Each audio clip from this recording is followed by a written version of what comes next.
This is the most viral girl on the internet this week, Lilly Gaddis, who was canceled, fired from her job, and banned from TikTok within 24 hours because she used a little word that hurts a certain group of people's feelings and causes them to become unhinged when a white person says it, especially a beautiful white girl. It is their favorite word, however, because it's used in every rap song and they throw it around at each other dozens of times every day. And now a cute white girl using a little word with the A on the end. It wasn't even the one with the R on the end. Now she is written up in TMZ because people are so upset. I should have screenshotted her TikTok video before she got banned because there were hundreds of thousands of comments from people who were so hurt and upset by what she said that they dedicated their entire day to doxing her and then harassing her employer in order to try to ruin her life. Oh no, trad wife TikToker fired after using N-word in foul-mouthed cooking video. But what really set him off was her response to their outrage when it sounded like she was going to apologize, but then there was a twist at the end. So a recent video of mine seems to have upset members of a certain community, and all the backlash just really made me, just really do a deep dive, like do a soul search. And after all that, I still couldn't find a care. You're gonna call us racist? You're gonna call us potential Timothy McVeighs? You. War. That video was then followed up by this post on Twitter, which then further caused the black fragility tears to flow, noting that it was the bleepity bleep that was heard around the world. I'll play the clip here in just a moment, and you can see that she wasn't even using it as an insult. It certainly didn't have the hard R on the end, and she was just using some ghetto slang just as a figure of speech. Sort of like some people will talk like a Southerner when they're not a Southerner. I'm fixing to make a YouTube video today, okay? So here's what she said. Okay, this time I have a beef with the male community. I give my criticisms to all because we are all about equity and inclusion here, right? So I'm sick and tired of all girls getting blamed, or like guys, certain guys, thinking that all girls are gold diggers. I don't know if it's because you get your information from those street interviews in like Miami at 3 a.m. outside of a nightclub. You're getting the opinion of some dumb whores and immigrants fresh off the boat looking for a green card. Yes, they are probably gold diggers, but that's the exception. I'm the rule. Everybody I know who's married right now, they're married to broke ass and they don't care. We don't give a about your money. I couldn't care less about your money, okay?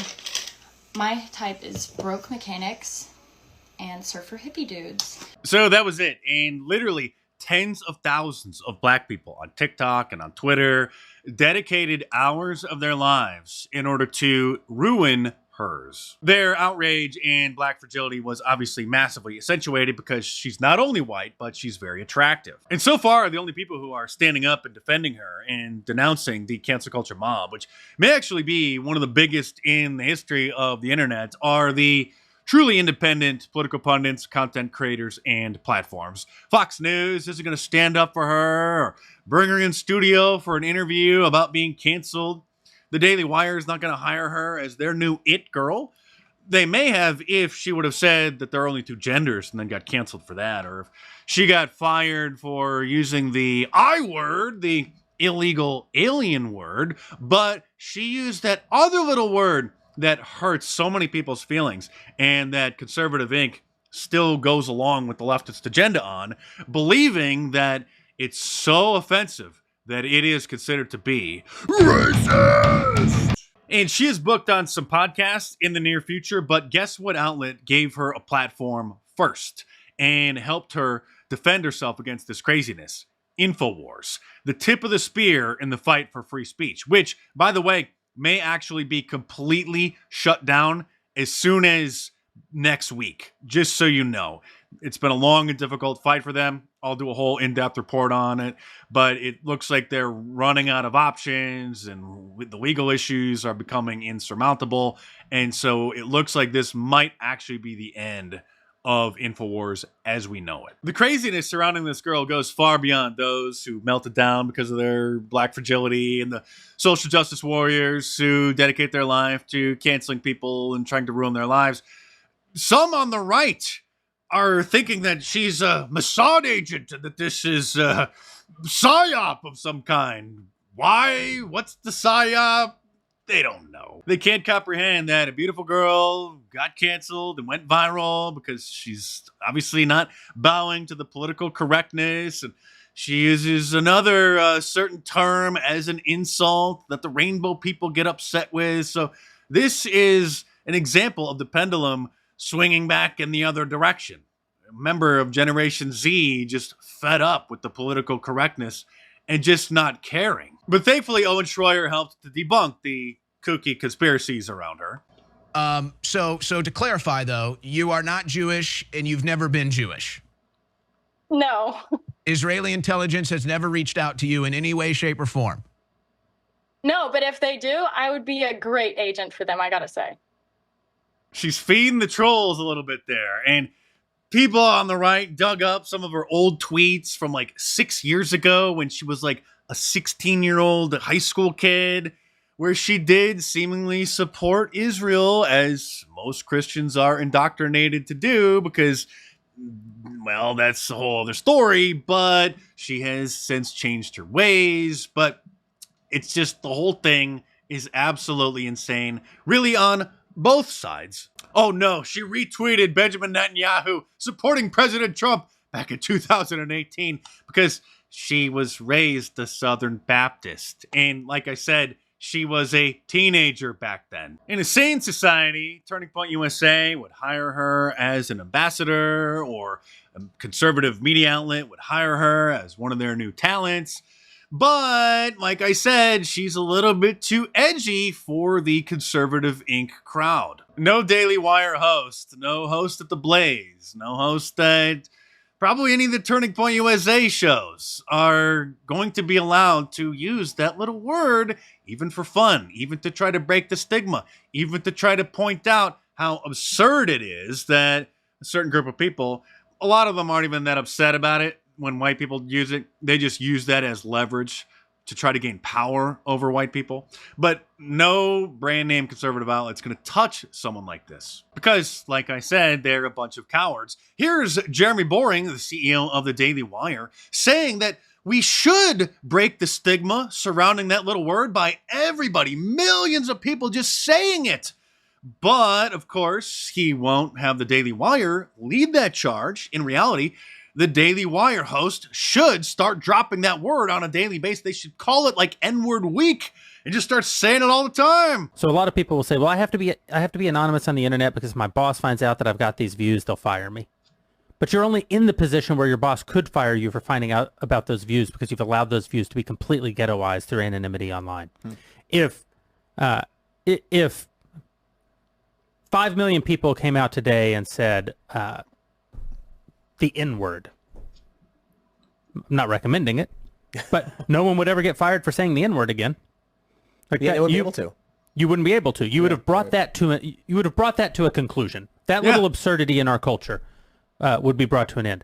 Absolutely. And while that's not a hill that I'm willing to die on because I'm just a guy in my kitchen on a laptop, Jeremy Boring is in a position to have like an N-word day at the Daily Wire where he tells all the hosts, we're going to break the stigma. Everybody just starts saying it. We'll lose some sponsors, but it doesn't matter. We'll get newer ones. We're going to lead free speech. We're going to put an end to the absurdity, he said. The double standard about white people not being allowed to say that little word. This Louis C.K. clip about it is way too sensitive to show here on YouTube, so I'll upload that to my locals page.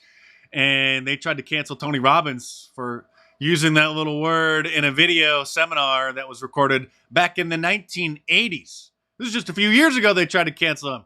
It resurfaced.